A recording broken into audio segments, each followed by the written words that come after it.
కూటమి ప్రభుత్వం అమరావతి పేరు చెప్పి రాష్ట్రాన్ని అప్పుల కుప్ప చేస్తా ఉంది. ఇది ఏమాత్రం భావ్యం కాదు. ఇటీవలనే రాష్ట్ర ఆర్థిక పరిస్థితిపై కాగ్ అచ్చింతలు వేయడం జరిగింది. 2024-25 ఆర్థిక సంవత్సరానికి సంబంధించి కాగ్ సమర్పించిన నివేదికలో రాష్ట్రంలో ఆర్థిక క్రమశిక్షణ లోపించింది, రాష్ట్ర ప్రభుత్వానికి ఆర్థిక క్రమశిక్షణ లేదు, రాష్ట్రానికి ఆర్థిక స్థిరత్వం లేదు, రాష్ట్ర భవిష్యత్తు అంధకారంగా ఉంది అని కాగ్ సీరియస్ గా వ్యాఖ్యానించడం జరిగింది.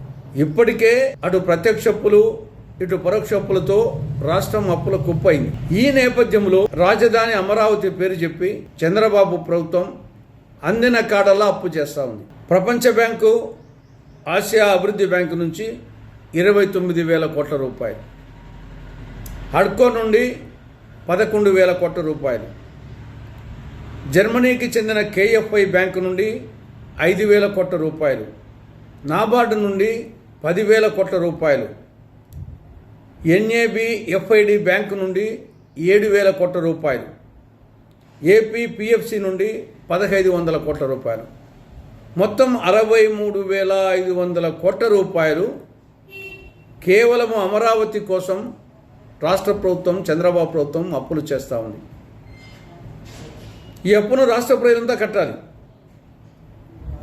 ఒకవైపేమో ఆంధ్రప్రదేశ్ పునర్వ్యవస్థీకరణ చట్టంలో సెక్షన్ 94 సబ్సెక్షన్ 3 ప్రకారంగా ఆంధ్రప్రదేశ్ రాజధానిలో అటు రాజ్భవన్, ఇటు రాష్ట్ర సచివాలయం, అసెంబ్లీ భవనం, శాసనమండలి భవనం, హైకోర్టు, మిగతా మౌలిక సదుపాయాలకు సంబంధించి కేంద్ర ప్రభుత్వము గ్రాంట్ రూపంలో నిధులు ఇవ్వాలని స్పష్టంగా చట్టంలో పేర్కొనడం జరిగింది. మరి అలాంటిది కేంద్రం నుండి గ్రాంట్ తెప్పించకుండా ఒదికేమో డబుల్ ఇంజన్ చెప్తున్నారు, పాట పాడుతున్నారు. అటు మోడీ గారు, చంద్రబాబు నాయుడు గారు డబుల్ ఇంజన్ ఉంటే రాష్ట్రానికి ఎంతో మేలని. మరి ఆల్రెడీ చట్టంలో ఉంది, డబుల్ ఇంజన్ ఉంది, మరి ఎందుకు వచ్చేసి గ్రాంట్ ఇవ్వడం లేదు? బీజేపీ మోసగారితనం, చంద్రబాబు చేతగానితనం దీనికి కారణం. దీంతో రాష్ట్రం అప్పుల కుప్పైతా ఉంది. అయినా భూమి ఎంత కావాలి?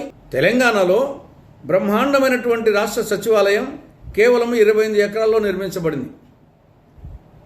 తెలంగాణ రాష్ట్రంలో అటు సచివాలయము, రాజ్భవన్, అసెంబ్లీ, శాసనమండలి భవన్, హైకోర్టు ఇవన్నీ కలిసి కూడా ఒక 300 ఎకరాలు ఉంటుంది. అలాంటిది ఇక్కడ తొలి విడతలోనే రైతుల నుండి 34,823 ఎకరాలు సేకరించడం జరిగింది. దానికి తోడు ప్రభుత్వ భూమి 18,920 ఎకరాలు ఉంది.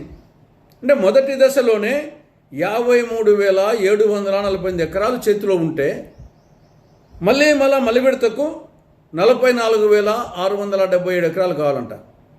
ఏ రాష్ట్ర ప్రభుత్వం రియల్ ఎస్టేట్ వ్యాపారం చేస్తూ ఉందా? ముఖ్యమంత్రి చంద్రబాబు నాయుడు ఏమన్నా రియల్ ఎస్టేట్ వ్యాపారా? ఏమిటిదంతా? ఇక ఖర్చు దుబారా. ఒదికేమో బీదర్పులు, మరొక వైపేమో చేతికి ఎముకే లేదు.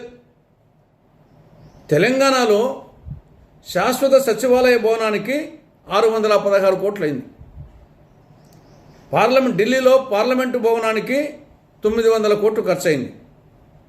కానీ ఆంధ్రప్రదేశ్లో తాత్కాలిక సచివాలయానికి 1,150 కోట్లు ఖర్చు పెట్టడం జరిగింది. ఇప్పుడు మళ్ళా శాశ్వత సచివాలయానికి, ఓన్లీ సచివాలయానికే, మిగతా హైకోర్టు, అసెంబ్లీ కూడా రావు, ఓన్లీ సచివాలయానికే 4,659 కోట్లు ఖర్చు చేస్తుందట.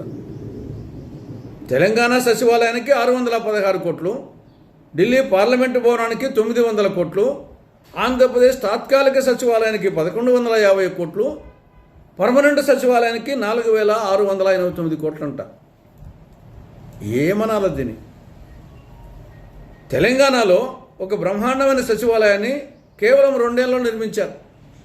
2021లో మొదలుపెట్టారు, 23కి అయిపోయింది. పార్లమెంటు భవనాన్ని 3 ఏళ్లలో అయిపోయేశారు. కానీ ఇక్కడ తెలుగు సీరియల్స్ సాగినట్టు సాగుతూనే ఉంది. 11 ఏళ్ళు అయింది, ఇంకా అతిగతిలే. ఈ 11 ఏళ్లలో దాదాపు 6.5 సంవత్సరం ఈయనే చంద్రబాబు నాయుడు గారే. తర్వాత ఒక చదరపు అడుక్కు బ్రహ్మాండమైనటువంటి భవనాలకైనా సరే ఒక చదరపు అడుగుకు 1800 రూపాయల నుండి 4500 రూపాయల మధ్యలో అవుతుంది. కానీ ఇక్కడ రాజధాని ఆంధ్రప్రదేశ్ రాజధానిలో రాజు సచివాలయానికి చదరపు అడుగుకు 8339 రూపాయలు, హైకోర్టుకు అయితే 7286 రూపాయలు, అసెంబ్లీకి 10,244 రూపాయలు ఖర్చు పెడుతున్నారు. ఎవడబ్బని సొమ్ము? దీన్ని దుబారానాలనా, అవినీతనాలనా? కేవలం డిజైన్లు చేసిన దానికి 402 కోట్లు ఖర్చు చేయడం జరిగింది. కానీ ఇప్పటికైనా అరచేతిలో వైకుంఠం చూపడం మానుకొని